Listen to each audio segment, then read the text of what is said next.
Hello hi welcome to cook class kitchen. இன்றைக்கி நம்ம கிச்சனில் ஒரு சூப்பரான ரெசிபி தான் பார்க்க போகிறோம். ஷெஃப் தீனா சார் கிச்சனில் வந்த கல்யாண வீட்டு மிளகு குழம்பு ரொம்ப ரொம்ப சூப்பரான ரெசிபி.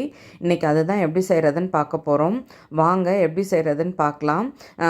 மிளகு இருக்கிறதுனால உங்களுக்கு வந்து காரமாக இருக்குமோ அப்படின்னு நீங்கள் நினைப்பீங்க. கொஞ்சம் கூட காரமே இல்லாத ரொம்ப ரொம்ப டேஸ்ட்டாக இருந்துச்சு. அதை தான் எப்படி செய்கிறதுன்றதை நம்ம இந்த வீடியோவில் பார்க்க போகிறோம். இப்போ நான் சின்ன லெமன் சைஸ் அளவு புளி எடுத்திருக்கேன். அதே மாதிரி ஒரு 2 டேபிள் ஸ்பூன் அளவு மிளகு எடுத்திருக்கேன்.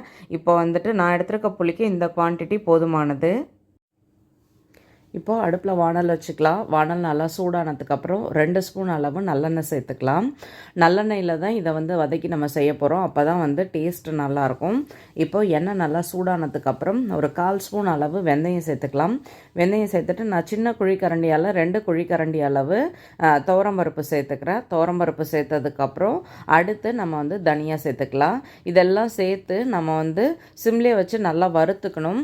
இது வந்து கருகிடக்கூடாது. அந்தளவுக்கு பொறுமையாக இதை வந்து நம்ம வறுத்துட்டு அரைச்சி செய்யும் பொழுது டேஸ்ட் நல்லாயிருக்கும். இப்போ தனியாக சேர்த்ததுக்கப்புறம் கொஞ்சம் தாராளமாகவே நம்ம வந்து கருவேப்பிலை சேர்த்துக்கலாம். கருவேப்பிலை வந்து நல்லா மொறுமொறுன்னு ஆகிற வரைக்கும் நம்ம வந்து சிம்மில் வச்சு இந்த துவரம்பருப்பு தனியாவெல்லாம் வந்து நல்லா வறுத்து எடுத்துக்கலாம். இப்போ பாருங்கள், நான் வந்துட்டு இதை வந்து பொறுமையாக சிம்மில் வச்சு நல்லா வறுத்துட்டு அடுத்து கருவேப்பிலை சேர்த்துருக்கேன். கருவேப்பிலையும் சேர்த்துட்டு இது முறுமுறுன்னு ஆனதுக்கப்புறம் லாஸ்ட்டாக நம்ம எடுத்து வச்சுருக்க மிளகை தான் சேர்க்க போகிறோம். மிளகு வந்து ரொம்ப நேரம் போட்டு வறுக்கக்கூடாது. நம்ம இறக்க போகிறோம் ஒரு 2 நிமிஷம் முன்னாடி போட்டுட்டு இதை நல்லா சூடு ஏறினதுக்கப்புறம் ஆஃப் பண்ணிட்டோம்னா கரெக்டாக இருக்கும். இப்போ இது எல்லாத்தையுமே நம்ம சிம்மில் வச்சு பொறுமையாக சூப்பராக கோல்டன் ப்ரௌனாக நல்லா வறுத்தாச்சு. இதை வந்து ஆற வச்சு நம்ம வந்து மிக்சியில் ரொம்பவும் நைஸாக இல்லாத ரொம்ப குறகுறப்பாக இல்லாத ஓரளவுக்கு ஒரு 80% வந்து இதை வந்து நல்லா அரைச்சி எடுத்துக்கிட்டோம்னா நமக்கு வந்து குழம்பு வந்து நல்லாயிருக்கும். இப்போ பாருங்கள், இது எல்லாமே ஓரளவு நல்லா வறுத்தாச்சு. இப்போ ஃபேனில் ஆற வச்சு அரைச்சிக்கலாம். அடுத்து நான் வந்து ஒரு லெமன் சைஸ் அளவு புளி எடுத்து தண்ணியில் ஊற வச்சுருக்கேன். அதையுமே வந்து நம்ம நல்லா கரைச்சி எடுத்துக்கலாம். இப்போது இது எல்லாமே நல்லா ஆறிடுச்சு. நம்ம வந்துட்டு அடுத்து ஒரு தாளிப்பு போட போகிறோம்.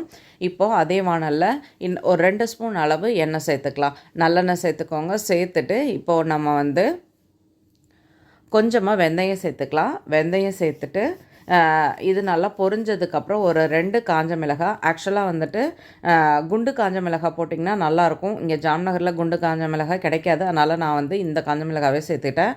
கொஞ்சமாக கடுகு போட்டுக்கலாம். கடுகு போட்டு நல்லா பொரிஞ்சதுக்கப்புறம் நம்ம வந்து அடுத்து ஒரு 1/2 ஸ்பூன் அளவு துவரம்பருப்பு சேர்த்துக்கலாம். துவரம்பருப்பு சேர்த்துட்டு செய்யும் பொழுது உங்களுக்கு வந்து அந்த குழம்போட அந்த துவரம்பருப்பு கிடைக்கும். சாப்பிடும் பொழுது ரொம்பவே நல்லாயிருக்கும். துவரம்பருப்பு நல்லா பொரிஞ்சதுக்கப்புறம் நம்ம வந்துட்டு கருவேப்பிலை, அடுத்து கொஞ்சம் பெருங்காயத்தூள் சேர்த்துக்கலாம். இப்போ இதெல்லாம் சேர்த்துட்ட பிறகு நம்ம ஊற வச்சுருக்க புளியை நல்லா வடிகட்டி ரெடி பண்ணி எடுத்து வச்சுக்கலாம். இப்போ இது எல்லாமே நம்ம போட்ட ஐட்டம் எல்லாமே நல்லா பொரிஞ்சதுக்கப்புறம் புளித்தண்ணியை தான் இதில் சேர்க்க போகிறோம். புளித்தண்ணியை சேர்த்துட்டு அடுத்து கொஞ்சமாக மஞ்சத்தூள், தனியாத்தூள், தனி மிளகாத்தூள் இது எல்லாத்தையுமே நம்ம சேர்த்துக்கலாம். ஒரு 1/4 ஸ்பூன் அளவு மஞ்சத்தூள் சேர்த்துக்கலாம். ஒரு 2 சின்ன ஸ்பூனால் 2 ஸ்பூன் அளவு தனியாத்தூள், அடுத்து 1லேருந்து 1.5 ஸ்பூன் அளவு தனி மிளகாத்தூள் இது எல்லாத்தையுமே சேர்த்துக்கலாம். நம்ம மிளகு வேறு சேர்த்துருக்கோம்.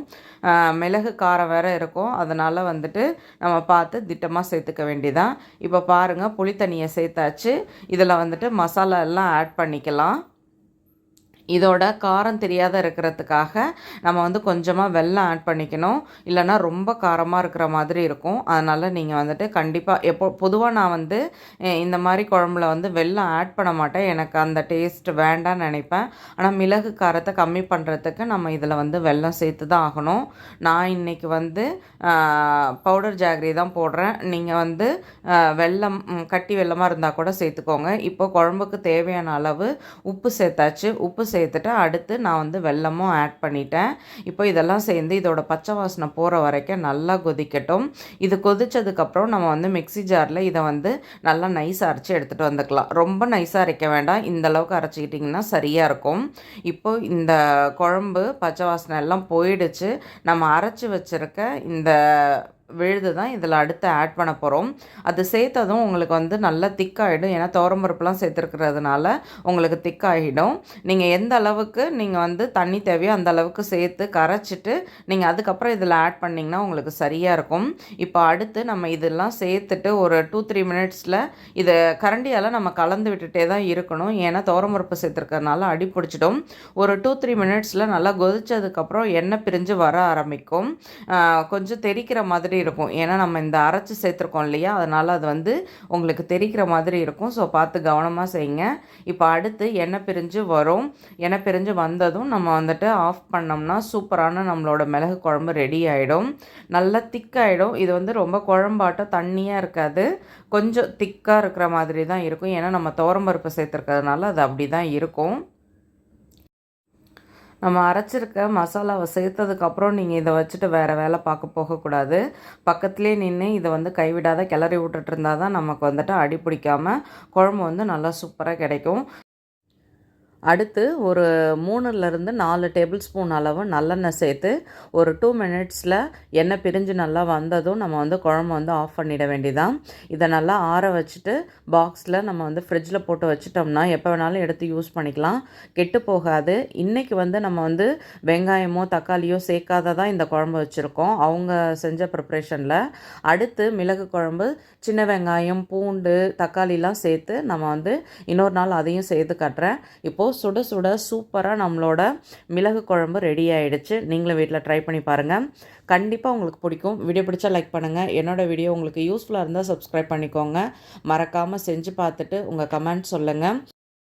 இந்த மாதிரி இன்ட்ரெஸ்டிங்கான ரெசிபீஸ்லாம் பார்க்கலான்னா குக் கிளாஸ் கிச்சனை ஃபாலோ பண்ணுங்கள், சப்போர்ட் பண்ணுங்கள். தேங்க்யூ.